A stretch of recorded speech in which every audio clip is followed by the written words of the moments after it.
Quizás uno de los grandes placeres de ver cine de manera regular y de repasar la filmografía de distintos directores es el momento en el que descubrimos películas olvidadas, ocultas, de las que poca gente habla y que en algunos casos nos terminan pareciendo incluso tan increíbles como las más populares. Por eso me pareció una idea interesante hacer un video en homenaje a aquellas películas de grandes directores no tan reivindicadas, que no serían de las primeras en ser mencionadas y que considero igual que son excelentes. Espero que con esta lista ayude un poco a difundir estas 5 maravillosas películas de grandes directores que estoy prácticamente seguro de que les van a encantar.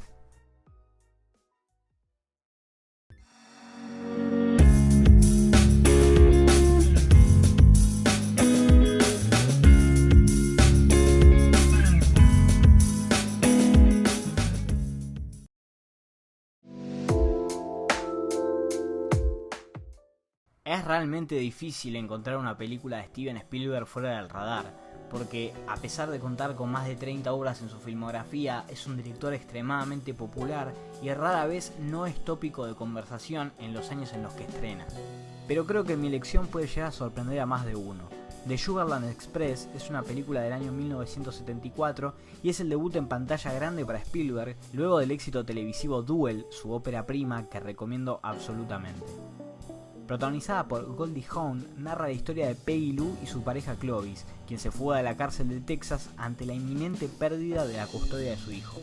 Entonces estamos ante una road movie con cierta inspiración tomada en Bonnie and Clyde, pero que encuentra algunas genialidades en sus toques de comedia y en el hecho de que los protagonistas son más ridículos que delincuentes e incluso son obligados a establecer una especie de amistad con un oficial de la policía que terminan secuestrando. The Sugarland Express no es una mejor película que la impresionante Duel, pero sí es una sucesora espiritual en términos de las locaciones desérticas en las que trabaja Spielberg y en la relevancia que tiene el transporte en los hechos.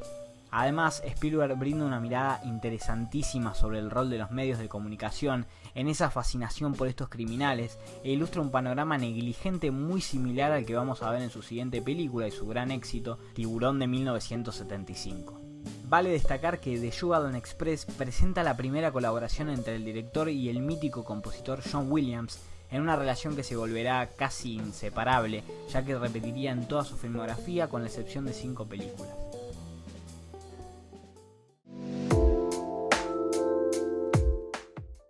Cuando se piensa en Francis Ford Coppola, lo primero que se viene a la cabeza son los años 70 y sus 4 películas, las 2 primeras entregas del Padrino, la maravillosa La Conversación y la mega producción sin antecedentes de Apocalipsis Now.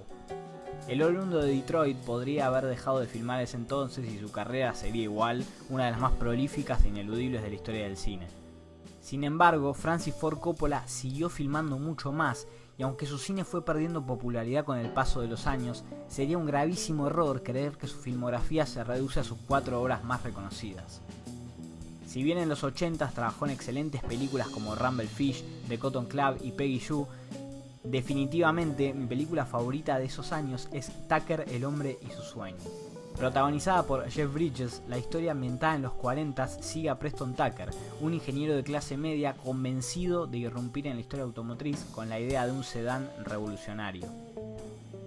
Podría describirla como una especie de combinación entre El aviador de Scorsese en términos estructurales y la reciente Ford vs Ferrari de James Mangold por esa fascinación que presenta por la industria automotriz. Lo interesante de Tucker es que plantea una crítica al capitalismo desde sus entrañas y desde la experiencia de un pequeño empresario que, si bien resulta favorecido en muchos sentidos por el sistema económico para alcanzar el relativo éxito, terminará determinado por este contexto y por el poder de una pequeña cúpula que no hará más que introducir piedras en sus zapatos.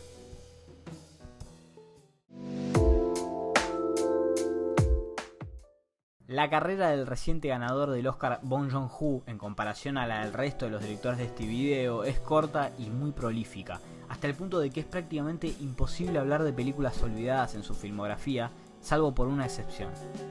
Barking Dogs Never Bite, o Perro que ladra no muerde, es su ópera prima y lejos se encuentra de ser una parada menor en su cine. Barking Dogs Never Bite cuenta la historia de Jung-Ho, un joven estudiante desempleado que vive con su esposa embarazada y que decide secuestrar al perro de su vecina porque no para de ladrar. Así como ridícula suena la trama, termina siendo mucho más inteligente y termina planteando una comedia negra en la que también se nos presenta el personaje de Hyun Nam, que es la custodia del condominio donde ocurren los hechos y que empieza a llevar a cabo una investigación, y así también se da inicio a una especie de pequeño policial totalmente absurdo. Lo increíble de la película es que Bong Joon-ho, desde un género que no volverá a trabajar en ninguna de sus siguientes películas, ya aborda problemáticas sociales de la convivencia entre los desiguales, que será obviamente una de las grandes claves de su cine. Porque si bien en sus películas tiene un humor macabro destacadísimo en las situaciones menos esperadas, Barking Dogs es irrefutablemente su única comedia pura. La película es un increíble primer trabajo, tiene algunas de las imágenes más oscuras de su filmografía, y el trabajo de cámara del surcoreano ya por ese entonces era virtuosísimo. Y quienes hayan visto Parasite incluso notarán cómo 20 años antes Bong Joon-ho ya le daba importancia a los sótanos y sentía esa fascinación por los lugares más recónditos de las casas y las cosas que se pueden llegar a ocultar en ellas.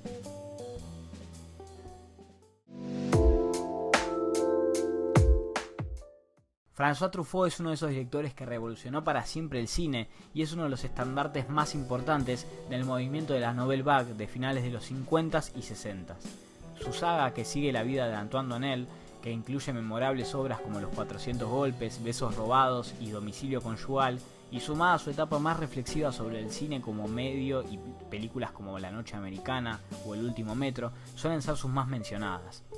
Pero si nos adentramos un poco más en su filmografía, aparecerá un estudio formidable sobre los triángulos amorosos y una de las películas más difíciles sobre la infidelidad que jamás haya visto.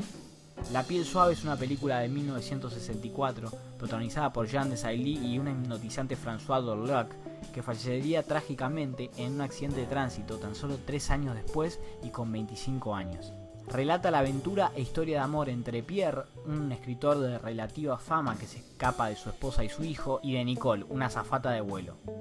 La sensibilidad con la que Truffaut narra la película es prácticamente incomparable a cualquier otra historia sobre una infidelidad. En todo momento comprendemos y vivimos el sufrimiento de Pierre, no solo por lo que significa para él abandonar a su familia, sino también por sus incertidumbres y constantes dudas acerca de si su nuevo amor es tan real y sincero como aparentaba en los primeros encuentros.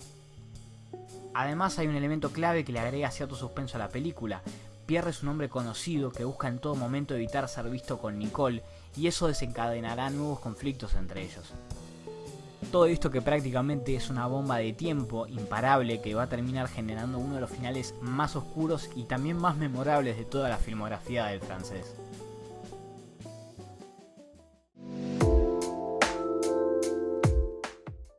Los hermanos Coen son una dupla creativa de un talento sin igual, responsables de algunas de las películas más queridas de los últimos 30 años.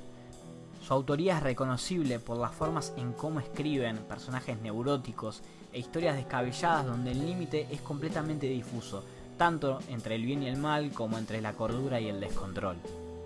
No estaría descubriendo nada al decir que tanto Joel como Ethan Coen se han ganado un lugar entre los grandes del cine contemporáneo por películas como Fargo, El Gran Lebowski o Sin lugar para los débiles. Sin embargo, sus obras menos revisadas, como muchos casos de otros directores, son las que terminan nutriendo una filmografía imperdible. Podría hablar de su ópera prima Blood Simple o la siguiente Racing Arizona, pero creo que sin dudas considero que su mejor película, de la cual menos se habla, es The Headsucker Proxy de 1994. La película, protagonizada por Tim Robbins y Jennifer Jason Leigh y ambientada en los años 50 y 60, cuenta la historia en retrospectiva de Norville Barnes, un CEO que se nos presenta subido al balcón de un edificio de su empresa con intenciones de suicidarse. La película comienza entonces contándonos su vida desde los orígenes profesionales, cuando se presentó el primer día para conseguir el trabajo hasta alcanzar el momento presente.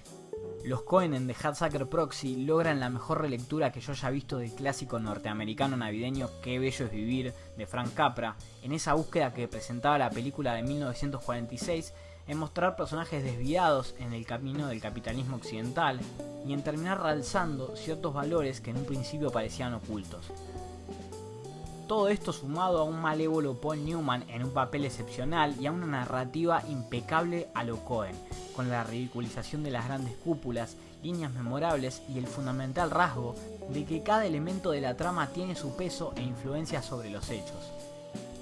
Recomiendo The Hudsucker Proxy porque considero que es una de esas películas que entran en la categoría de necesarias para ser feliz y me parece un poco insólito que el tiempo la haya dejado a un costado. Estas fueron mis 5 películas, pero sé que pueden ser 10, 15, 20 e incluso cientos películas de grandes directores que parecen estar consumidas por el polvo, pero que en realidad cuando las sacamos a relucir y las vemos nuevamente nos podemos llevar una sorpresa inmensa. Porque incluso esas películas que suelen estar en el fondo de las listas, olvidadas, últimas, entre las menos queridas, pueden ser para nosotros una experiencia única y un descubrimiento total de un cine que no conocíamos. Me encantaría saber si conoces algún ejemplo, si tenés una película que te gustaría que la gente vea y lo podrías dejar en la caja de comentarios. Y quizás así reciba un poco de la justicia que el resto del mundo no le supo dar.